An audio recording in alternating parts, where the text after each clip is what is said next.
You slept well, didn't you, buddy? Good morning, world. What a beautiful week it's been, huh? You built a bookshelf, you ate Raising Cane's like 16 days in a row. You're doing great, buddy.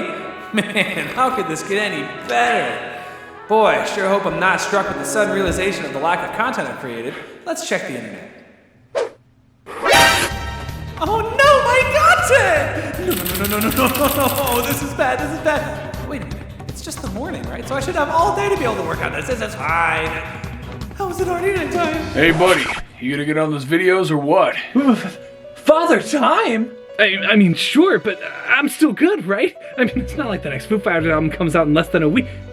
Oh no. Yeah, well, you better get on it, cause this train stops for no man.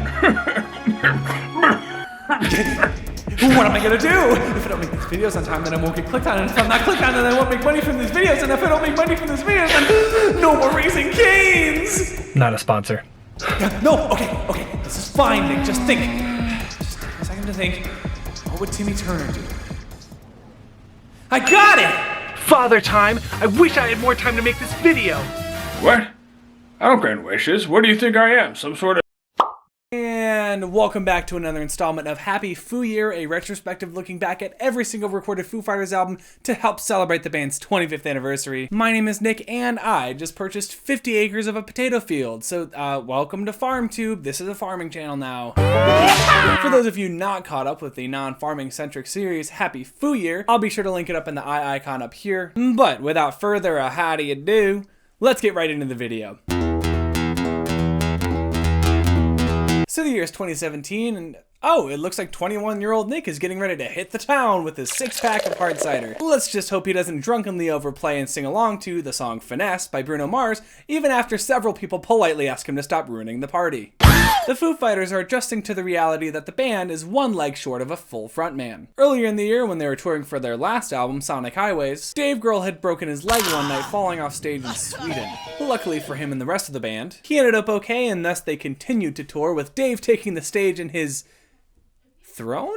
Man, so cool. After finishing the tour and getting to record the St. Cecilia EP and song, the band went their separate ways just as they did after each tour in the past. However, this time was a little different since Dave had never had to heal up a broken leg once the tour had concluded, and thus it meant that all of the band had a little bit of time to reflect and relax while Dave recovered. Dave himself had planned on taking an entire year off of music while his leg healed, and the band declared a temporary hiatus in the meantime, but sure enough, the Dave we know and love only made it a whopping 6 months before he broke his pact and started getting ideas for new music. Specifically, Dave started to write the song Run, and soon after, he met up with the rest of the band to show them what he had written up until that point. After the rest of the Foos got on board with the material that Dave had come up with, they took off on a path that led them to East West Studios in Hollywood. The same path that would lead them to their next studio album, Concrete and Gold.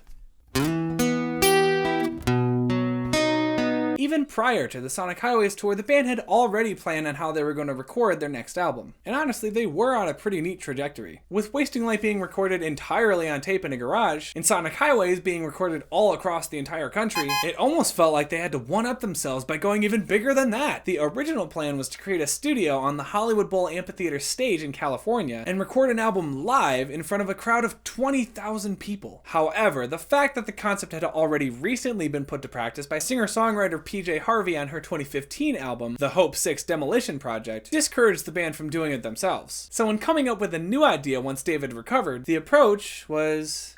what's the strangest thing for this band to do at this point? The solution, strangely, was poetically simple. How about just recording an album in a recording studio like normal? And so the band set out to do just that, but not without a couple of curveballs in there. I mean, this is the Foo Fighters we're talking about. Although they were recording in a regular old studio, once it came time to find a producer, the band decided to partner with Greg Kurstin, a pop producer known for his collaborations with artists like Adele, Sia, and Halsey. Suddenly, Concrete and Gold became an interesting challenge for everyone involved, since just as the Foos had never worked with a pop producer, Kurstin had never worked on a heavy rock project either. Not only that, but the studio in which the album was being recorded was also being occupied by several several other notable artists working in the same vicinity, some of whom would even come to appear on Concrete and Gold itself. Some of these artists include Sean Stockman from Boyz II Men on the title track, Justin Timberlake on Make It Right, singer Ainara George on the track Dirty Water, saxophone by David Koz on the song La Di Da, and vocals by Alison Mosshart of The Kills on La Di Da and The Sky's a Neighborhood. Additionally, Sir Paul McCartney himself played drums on the song Sunday Rain, whose part was recorded first alongside Dave's acoustic performance, while the rest of the band filled in their parts afterward. Another reason why this album is such a big deal as far as the band's history goes is that it's the first album to feature longtime keyboard player Rami Jaffee as an official member of the band. And in the spirit of collaboration, most every night of recording ended with big barbecues, where the artists and the crew working at the studio and with the band would all get together and celebrate with food and drink. Man,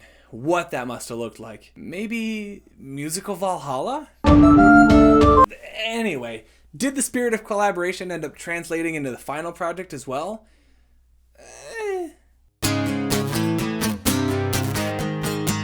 In contrast to the party vibes of the recording sessions, the actual songs themselves feature bleak lyrics and themes inspired by the political climate of 2016 and onward. However, there's also a little bit of hope that gleams through all of the desperation on the album, which creates as interesting of a dynamic as the rock and pop concepts written into it. It seems that the entire album's focus is on creating a power struggle between separate forces in every aspect of its execution. The band describes the album's sound as where hard rock extremes and pop sensibilities collide, whereas the lyrical content focused on Grohl's thoughts on the future of the United States since the country had entered one of its most divisive eras yet. These real-life contrasts soak into the fibers of the album and can be heard all over with songs like Make It Right, which feature aggressive, in-your-face guitar riffs with lush and intricate vocal harmonies. The overall sonic quality of Concrete and Gold is generally darker as well, but the shimmering pop production hooks, such as the previously mentioned vocal stacks, and bright effects on some of the main guitar lines help to differentiate this album from all of the band's previous work. With that being said, there are some weak aspects of this album to point out as well. For me, sometimes the conflicting sounds work and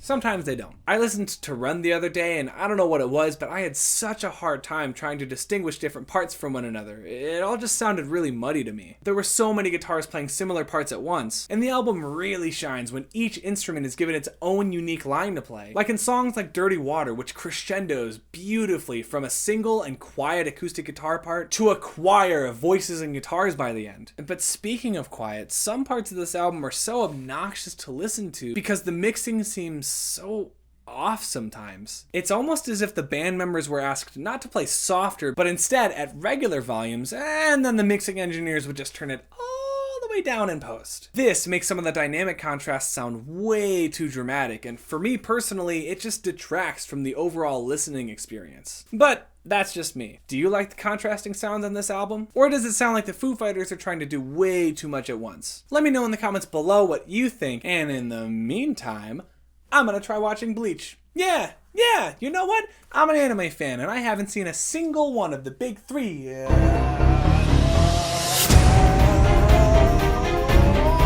Oh God, I'll be here forever.